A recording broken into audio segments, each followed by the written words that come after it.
If you haven't subscribed yet, now's the time. When the channel reaches 1,000 subscribers, I'll share a surprise story I've prepared especially for you. The Ardennes, December 1944. The forest was silent except for the deep mechanical cough of Sherman tank engines trying to wake under the weight of snow. The sky hung low and colorless. It was the kind of cold that burned the skin rather than froze it. In the middle of the American armored column, a woman worked alone beside a stalled engine. Her name was Elise Moreau, 24 years old, a former factory mechanic from Lyon who had joined the Free French forces after her family's workshop was bombed. When she was assigned to the U.S. 37th Armored Battalion as a field repair specialist, most of the men thought it was a mistake. She wasn't a soldier. She didn't even carry a weapon. Only a wrench, wire, and a small pouch of tools tied to her belt. Elise bent over the open hatch, breath clouding in the frigid air. Her hands were red and raw, the skin cracked beneath her gloves. Every few minutes, a distant rumble echoed through the trees. German artillery. The sound made her chest tighten, but she didn't look up.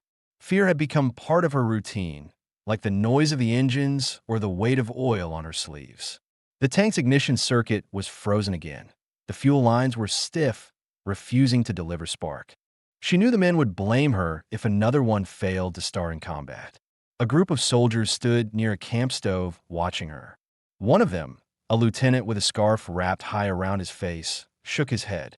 "She's wasting time again," he said to the others. "That French girl thinks she knows better than Detroit." Elise heard him clearly, but didn't respond. She was used to the comments. She'd learned that talking back cost time and respect. She twisted a length of copper wire, stripped the ends with her knife, and looped it into the ignition contact.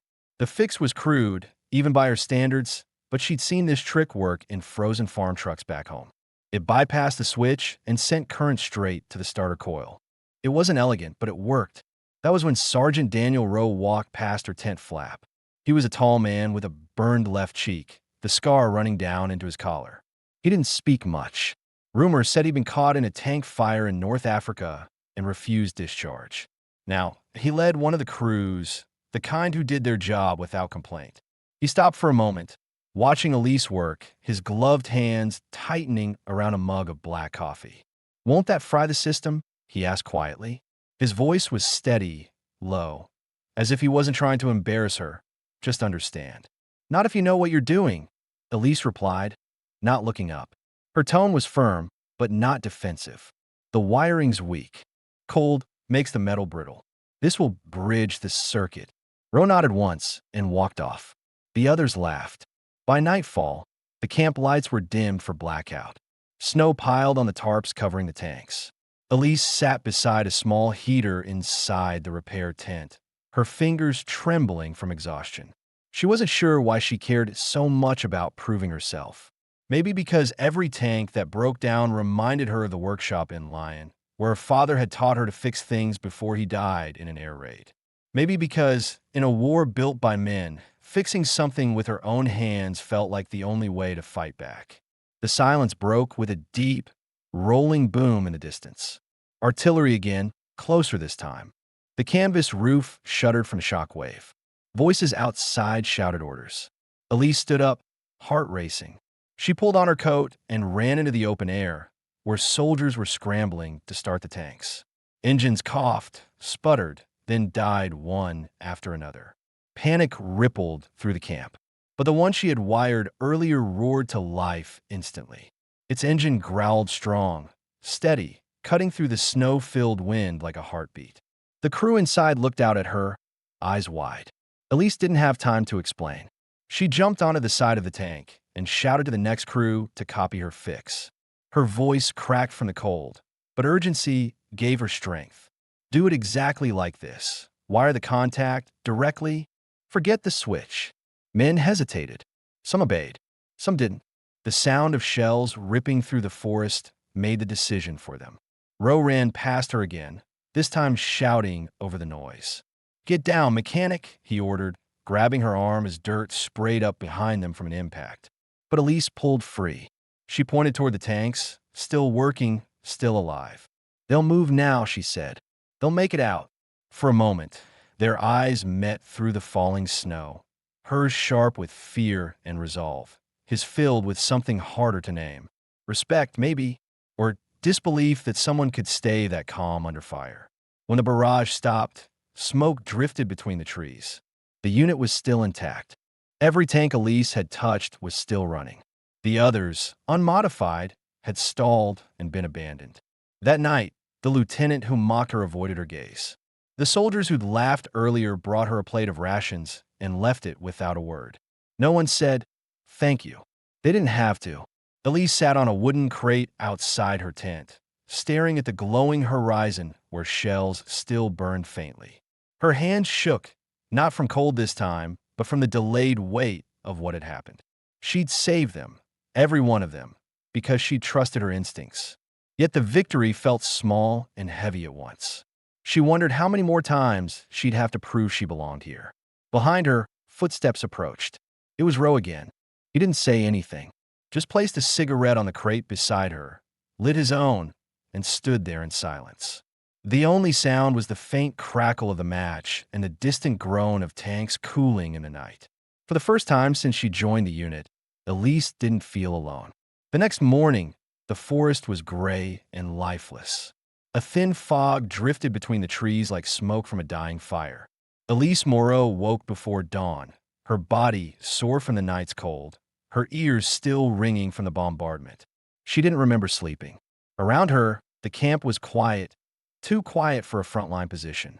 The ground was littered with empty shell casings, scraps of wire, and frozen footprints. The American flag that hung from a tank antenna the night before now drooped under a crust of ice. She pulled on her gloves, still stiff with grease, and stepped outside the tent. Several soldiers were already moving between the vehicles, their eyes dull from fatigue. No one laughed this time. When she passed, they made room for her. That was new. A week ago, they would have looked away or muttered under their breath. Now, after her wire trick had saved every running Sherman in the retreat, there was something else in their expressions: curiosity, respect, maybe a quiet unease that they had been wrong about her. She found Sergeant Daniel Rowe near the edge of the camp, standing beside a damaged tank. His breath hung in the air like smoke. He was checking the armor plating where a shell had scraped across the side, leaving a long, melted scar in the steel. When he saw Elise, he nodded once and said, "You should eat something." "I'm fine," she answered, her voice hoarse. "The circuits on the second-line tanks are frozen again. I need to rewire them before the next push." Rose studied her for a moment, his face unreadable behind the frost on his beard. "You work harder than anyone here," he said. "You shouldn't have to." "I don't have a choice," she replied. "If those tanks stop, we die in them." That was the truth no one wanted to say out loud. The winter offensive had turned the Ardennes into a graveyard. Engines froze faster than men could dig in. Fuel trucks couldn't reach them for days. Every small malfunction could mean death. The officers knew it, the soldiers knew it, and Elise, though technically a civilian auxiliary, carried that weight more than most. Her job wasn't a fight, but to make sure others could. By noon, she was deep inside the maintenance line, kneeling beside the same Sherman that had started first the night before. The copper wire was still in place, slightly blackened from the current, but functional. She felt a small, quiet pride. It wasn't arrogance, it was relief. For once, something she built had worked under pressure. For once, she had done more than survive. Two young mechanics from another crew approached, hesitant. One of them, a corporal with oil-stained cheeks, asked, "Ma'am, can you show us that wire thing again? We tried it this morning and it didn't catch." Elise wiped her hands and crouched beside their tank. "You stripped too much insulation. It needs contact, not exposure," she said, pointing to the spot with her screwdriver. "Wrap it here, not there. And make sure your hands are dry. Wet gloves will short it." The men nodded quickly, copying her movements. There was no mockery now, only focus. Elise caught Rowe watching from a distance, his arms folded, expression calm but alert. He wasn't a man of many words, yet his gaze said enough. He trusted her now. That night, the unit received orders to advance toward Bastogne at first light. The men gathered around the fire barrels, tightening gear and cleaning weapons. Elise stayed behind in the tent, checking her tools. Her hands trembled as she rewrapped a spool of wire. She didn't want to admit it, but she was scared, not of dying, but of failing again. One mistake could cost lives. And despite the new respect she'd earned, she still felt like an outsider. She had no family name here, no rank, no country uniform that truly claimed her. Roe entered quietly, ducking under the canvas flap. He carried 2 mugs of coffee and set one beside her. "They're saying your trick saved us all," he said. Elise didn't look up. It was just wire and luck. Engines don't know what they're doing. He leaned against the table, watching her pack a toolbox. "Luck doesn't fix things," he said. "People do. You did." She hesitated before replying. "You think the officers believe that?" Roe gave a slight shrug. "Officers don't have to believe it. The men do. That's what matters." For a long moment, neither spoke. The tent rustled in the wind. Elise studied his scarred face in the lantern light and wondered how many times he'd stood this close to death. He seemed calm in a way only broken men could be. Quiet, steady, detached. She didn't know his full story, but she could see pieces of it in his eyes. They were the same kind of eyes she'd seen in the factory workers who stayed behind under bombing raids. Tired, hollow, but still refusing to give up.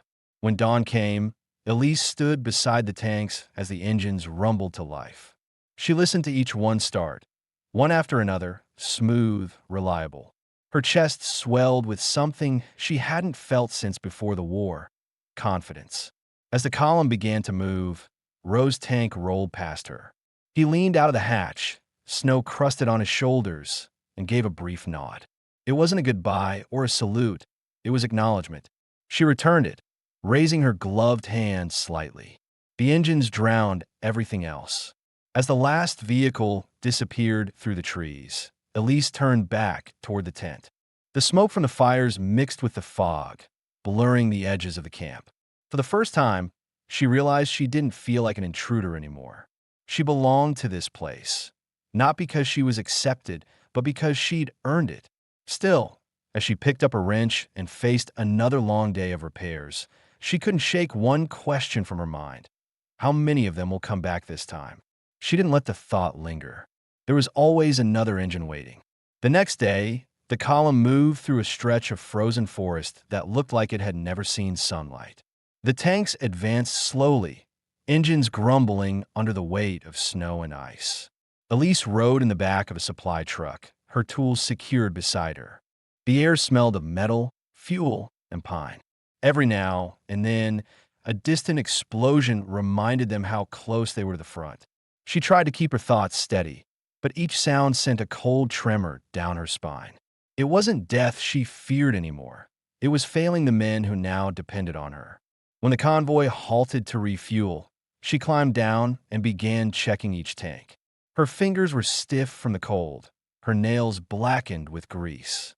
The new soldiers stared at her, curious and cautious, as if unsure how to act around a woman who carried more tools than words. One asked if she was really French.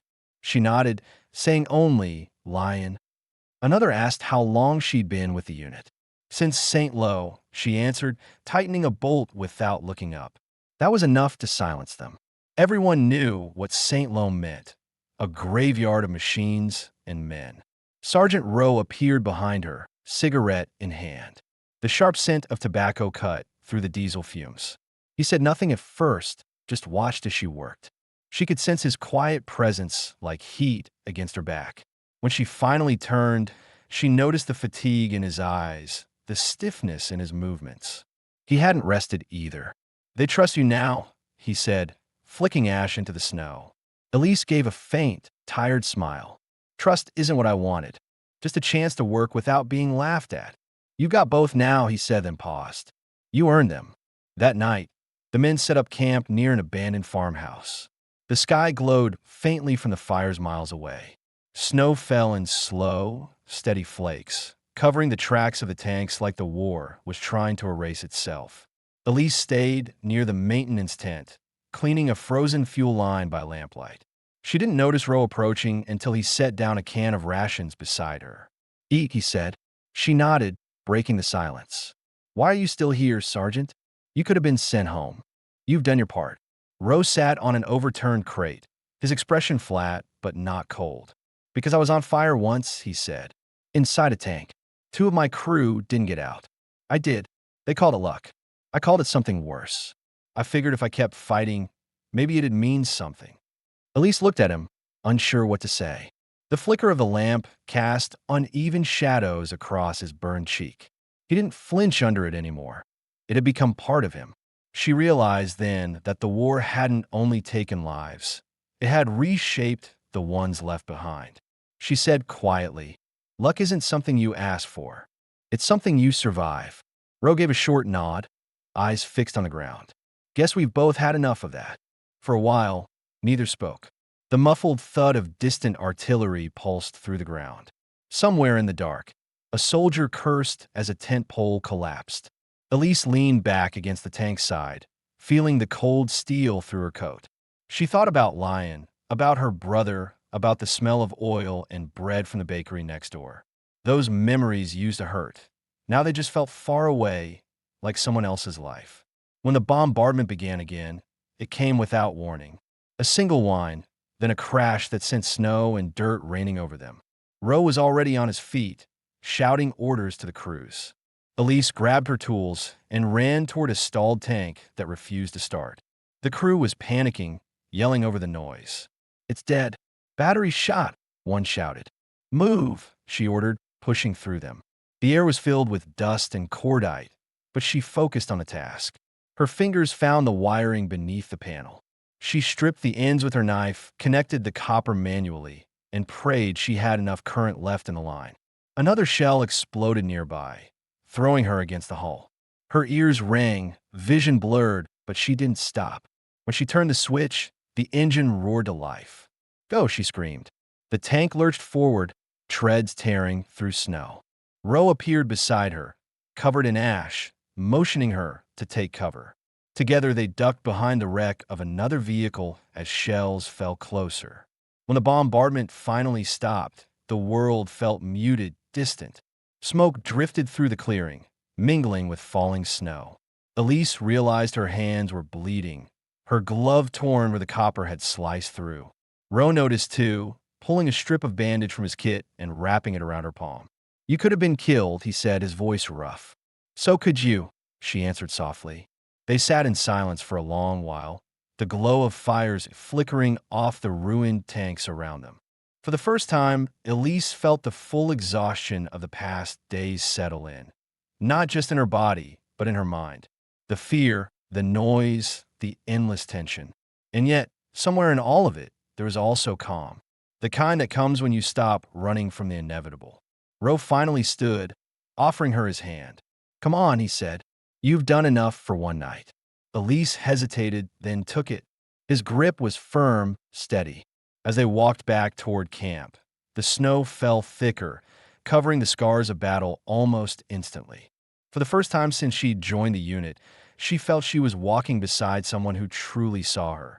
Not just as the French mechanic who fixed tanks, but as someone who belonged there, in that strange, fragile space between survival and trust. Dawn came with no color. The sky was a dull, frozen white, and the forest looked like it had stopped breathing. The unit received orders before sunrise. They were to push toward Bastogne and reinforce a trapped division. It was madness. Everyone knew it. The roads were mined, the Germans entrenched, and the tanks half frozen from the night. But orders were orders.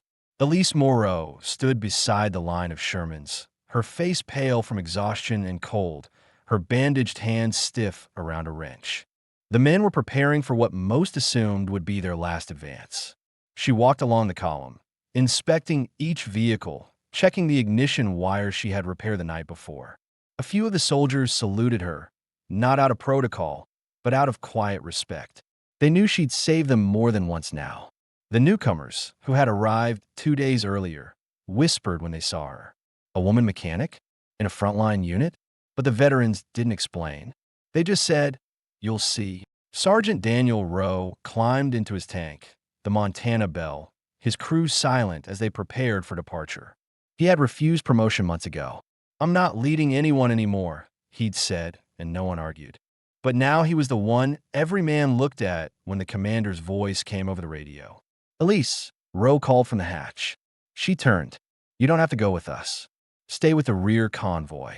She shook her head, tightening her scarf. If one of these tanks fails, you'll need me. He wanted to argue, but he didn't. There was something final in her tone, a calm defiance that matched his own quiet stubbornness. He just nodded once. The column began to move. Snow kicked up under the tracks, the sound of engines breaking through the morning stillness. Elise rode in the rear jeep, tools beside her, eyes fixed on Roe's tank ahead. The road was narrow, winding through bare trees and the black skeletons of burned-out vehicles. Every few minutes, the ground shook from artillery in the distance. By midday, they reached a clearing. The first shells landed moments later. The forest erupted into fire and thunder. Tanks scattered, men shouting over the radio for coordinates. Elise's jeep skidded to a stop. She leaped out and ran toward the nearest tank that had stalled under fire. The crew was trying to restart it. Smoke poured from the rear hatch. "Move!" she shouted, climbing up onto the hull. A bullet snapped through the air, tearing the fabric of her coat. She barely noticed. Her hands moved automatically. Open the panel, strip the wire, reconnect the current. Her mind was blank, focused only on metal, spark, and survival. When the engine caught, she pounded the side and yelled for them to go. The tank lurched forward, dragging her to the ground as it sped away. She landed hard in the snow, gasping for breath, her ears ringing from the chaos. Through the haze, she spotted Roe's tank up ahead, hit and smoking. The right tread was blown apart, the vehicle tilted at a sharp angle. Without thinking, she ran. The explosions blurred into one continuous roar. When she reached the Sherman, the hatch was open, black smoke spilling out. "Roe," she shouted, coughing. He appeared in the hatch, blood on his temple, trying to pull himself free. "Get back," he yelled. "It's going to blow." She ignored him, climbing up the side. The heat seared her gloves, but she grabbed his arm and hauled him out. Together they dropped into the snow as another shell landed nearby, spraying dirt and metal. Roe winced, clutching his side. "We have to move," she said, dragging him behind a half-buried supply truck. He shook his head, breathing heavily. "They're coming through the ridge. The others can't pull back without armor." She looked at the wrecked Sherman, the one she had maintained herself. Its gun was useless, the tread destroyed, but the engine was still alive, idling weakly. She glanced back at him. "If we can get it running again, we can cover them." Rose stared at her like she'd lost her mind. "That tank's done." "Not yet." Before he could stop her, Elise ran back to the wreck. She crawled inside the smoking interior, eyes stinging, lungs burning. The wiring was a mess, half melted, half torn, but she could see the problem. The ignition relay had shorted from a blast. She reached for her last coil of copper wire, hands trembling. Every sound outside blurred together, gunfire, shouting, the clank of tank tracks retreating. She twisted the wire, connecting it directly to the battery line, bypassing everything else. Sparks jumped, burning her fingertips. The engine coughed once, twice, then roared back to life. "Elise!" Rose's voice came from outside. "Get out of there." She didn't answer. She grabbed the driver's seat, pushed the lever, and felt the Sherman respond. It moved, barely, the damaged tread grinding but turning. She maneuvered enough to block the road and shouted, "Get the others back." Roe hesitated only a second before shouting into the radio. "All units fall back," covering fire from Montana Bell. The other tanks withdrew through the trees. Elise fired the turret once, the recoil shaking the entire frame. The explosion tore into the ridge where the Germans were advancing. She fired again and again until the ammunition ran dry. Then she climbed out, covered in soot, coughing but alive. Roe reached her, limping, his uniform blackened. He grabbed her shoulders, shaking her slightly. "You're out of her damn mind," he said, his voice cracking from anger and relief. She managed a faint, tired smile. "I thought you already knew that." The barrage faded. The radio crackled with new orders. Retreat successful, casualties minimal. Against all odds, They had made it through. Ro looked at her hand, the one wrapped in bandages, now dark with oil and blood. He took it gently, pressing it against his chest. "You saved them again," he said quietly. Elise exhaled, shoulders slumping. "No, we saved each other." They stood there as the snow began to fall again, covering the wrecks, softening the edges of destruction. The sound of engines in the distance meant the others were still moving, still alive. For Elise, that was enough. When medics arrived and tried to take Ro for evacuation, he refused. "If she stays, I stay," he said. The doctor tried to argue, but the look in his eyes ended the conversation. Elise said nothing. She just picked up her wrench, sat beside the tank, and began cleaning what was left of the engine as night closed around them. Neither of them spoke again that evening. There was nothing left to say. The war still raged beyond the trees, but in that frozen clearing, surrounded by smoke and silence, they had found something steady, something worth staying for. The snow kept falling through the night, softening the sound of distant shell fire until it faded completely. By dawn, the battlefield was buried under a white sheet that looked almost peaceful, though the ground beneath it still smelled of fuel and blood. Elise Moreau sat beside the ruined Sherman she had revived the day before. Her body ached from exhaustion, but her mind refused to rest. Every muscle trembled with the aftermath of adrenaline and cold. Beside her, Sergeant Daniel Rowe lay propped against the hull, his bandaged side dark with dry blood. His breathing was slow, steady. He hadn't spoken since the medics left him there at his own insistence. The radio had gone quiet hours ago. The unit had pulled back and regrouped several miles west. Elise and Rowe were ordered to stay put until the supply convoy arrived. For once, she didn't argue. She was too tired to fight anyone. She looked at the wrecked Sherman, the Montana Belle, its armor still scorched and dented, but miraculously intact. It had been the tank that saved them, the same one the others had mocked her for wiring wrong weeks earlier. She reached out and touched its side gently, as if it were a living thing. "You did good," she whispered under her breath. Rose stirred at the sound of her voice. "Talking to machines again?" he asked quietly, his tone dry. She turned toward him with a faint smile. "They don't argue back." He tried to laugh, but winced instead, pressing his ribs. "You should get some rest." "I can't," she said, shaking her head. "If I close my eyes, I'll see it all again. The fire, the noise," she trailed off, staring into the fog. "I thought I'd be used to it by now." "No one gets used to it," he said. "You just stop expecting peace." For a while, they said nothing. The forest was silent except for the creak of cooling metal. Elise felt her throat tighten. She had never told anyone what she'd lost before. But now, sitting there in that strange quiet, it felt safe to speak. "My father died fixing a truck for the resistance," she said slowly. "The bomb hit the shop before he even started the engine. I was the one who found what was left of him. After that, I promised I'd never leave a machine broken." "It sounds foolish, I know." Ro turned his head slightly. "No, it sounds like the only way you could keep him alive." She looked at him, surprised by the simplicity of his answer. For months, she'd carried that memory like a wound, but hearing him say it stripped away the guilt. "Maybe that's why I never stopped working," she said softly. "Every engine I fix feels like I'm undoing something that was taken." Ro nodded. "Then don't stop." He closed his eyes briefly. "When this is over, you should open a shop again. Somewhere far from here." "And you?" she asked. "What will you do when it ends?" He hesitated before answering. "I haven't thought that far. I used to think the war was the only thing keeping me alive. Now," he looked at her, his gaze steady despite the fatigue. "Now I'm not sure that's true anymore." The sound of approaching engines broke the silence. The convoy had arrived, trucks carrying food, fuel, and medics. Soldiers jumped down, shouting orders and laughing nervously as they realized the battle was over. One of them approached Elise, saluted, and said, "They're moving us to a base near Liège. The war's turning. Germans are retreating." Elise blinked, almost not believing it. For the first time in weeks, she felt the weight in her chest begin to ease. She turned to Ro, who managed a faint smile. "Looks like we get to live another day," he said. The medics insisted on taking him this time. He didn't resist. As they lifted him onto a stretcher, Elise walked beside him, her boots crunching softly in the snow.